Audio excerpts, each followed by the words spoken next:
Google ni waan haaraa fidee jira jechuudha. Google Play Store gaa application download isin hin goone haala kanaan isin banuu haala kamiin akka sirreeffachuu dandeessan. Application Google Play Store irraan appii download godhatan gaa waan ajaa'ibaa fidee jira jechuudha. Akkasuma namoota baay'ee yeroo namni appii buufachuudhaaf irra seentan haala kanaan isin banaa jechuudha. Kana haala kamiin akka sirreeffachuu dandeessan isin agarsiisa jechuudha. Haala kanaan yeroo inni isin banee haala kamiin akka sirreeffachuu dandeessan isinillee jechuudha. Kun bilbila nama hundaarra jira ka updateedha. Bilbila keessa jiru qata update gootanii fi bilbila haaraa bitattan akkana isin gaafata jechuudha yeroo baay'ee. Kanaafuu setting sirreeffachuudhaan haala kamiin akka itti fayyadamtan isin agarsiisa. Yeroo appii seentanu haala kanaan get started isin baasa. Welcome to Google Play isin jedha. Haala kanaan isin banaa jechuudha bakka appii isin agarsiisu. Kanaafuu setting kana haala kana yeroo isin banee isin immoo haala kamiin akka sirreeffattan isin barsiisa. Namoonni haaraa taatan channel kee subscribe gochuu akkasuma viidiyoo yeroo dhaggeeffattan like tuquun dagatana isin jedha. Viidiyoon kun namoota hedduu bira akka ga'uuf share godhaa godinyaa keessan isin jedha. Kanaaf gaa setting kana sirreeffachuudhaaf gaa bilbila keessa irraa akkasuma awwala Google Play Store yeroo seennu bilbila keessa irraa bilbila keessan update gootan jechuudha yookaan haaromsatan isin gaafata jechuudha.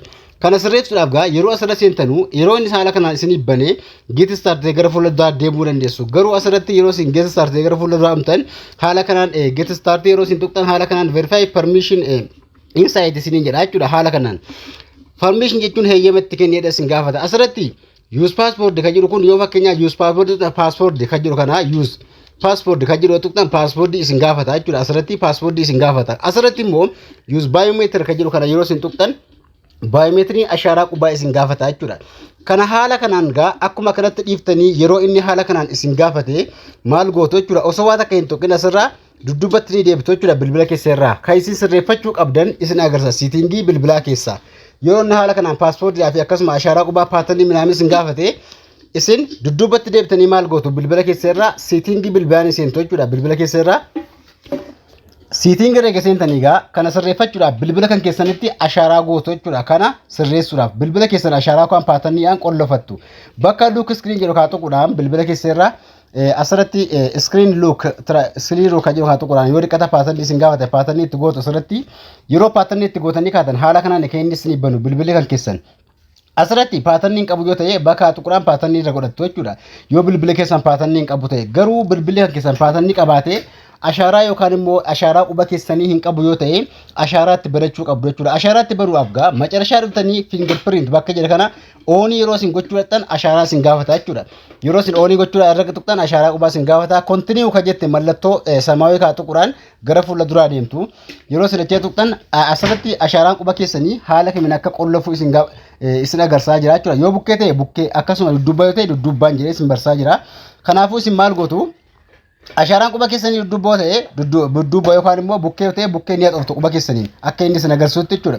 Yeroo isin haxoftan sekundee isinii qoxxora hanga dhibbaa sii lakkaa hanga dhibbaa hanga inni ga'utti yoo likkiin taane inni nu dhaabbata akka haala kanaan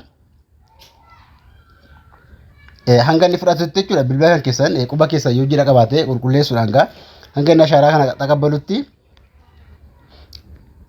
hanga taqabbalutti inuma gootu mokkortu jechuudha quba keessan goofkattanii yoo qubni keessan bishaan qabaate yookaan jira qabaate ni dida haala kanaan hanga dhibbaa hanga inni ga'utti ni mokkortu jechuudha ashaaraa quba keessatti naannessuudhaan quba kan keessan haala kanaan ni mokkortu jechuudha ashaaraa qubaa keessanii jechuudha hanga dhibba ga'utti haala kanaan mokkoruudhaan gaa yeroo dhibba isin jedhee den kan jettu kan jallaa tuquudhaan ashaaraa keessan oonii gootanii jirtu jechuudha hamma ashaaraa qubaa oonii gochuu keessan asirratti tuquudhaan dudduubatti deebitanii paatanii bilbilaatti gochuudhaan ganjallaa kanatti arguu dandeessu ashaaraan quba keessanii oonii ta'ee jiraachuusaa jechuudha. Asirratti gaa ashaaraa keessan eega oonii gootanii setting bilbilaarraa bahuudhaan maal gootu asirratti setting bilbilaarraa eega baatanii appii sanaa ni seentu jechuudha. Google Play Store isaarra seenuudhaan haala kanaan gaa eega irra seentanii get start kan jettu kaa tuquudhaan gara fuula duraa eega dhuftanii paaswoordiin Gmail paaswoordii isin gaafata sanas yoo barbaaddan isin agarsiisa. Garuu amma asirratti use biometric kan jette kaa tuquudhaan gara fuula duraa deemtu biometric eega tuqxanii ashaaraa qubaa isin gaafata asirratti ashaaraa qubaa hamma qolloftanii dhuftan sana jechuudha. Yeroo isin ashaaraatti gootan haala kanaan isin bana appiin Google Play Store jechuudha. Kana booda applicationii barbaaddan bakka sarchii tuquudhaan ganjallaa kana appii barbaaddan daawunloodii godhachuu dandeessu jechuudha. Bilbila keessa irraa appii barbaaddan geemii barbaaddan akkasuma ganjallaa kana waan barbaaddan barreessuudhaan gaa geemii barbaaddan akkasuma appii barbaaddan bal'attuu sarchii tuquudhaan asirratti barreessuudhaan gaa waan daawunloodii godhachuu barbaaddan hunda daawunloodii godhachuu dandeessu jechuudha. haala kanaan Google Play Store isiniif hin dalagne sirreeffachuu dandeessu isiniin jira.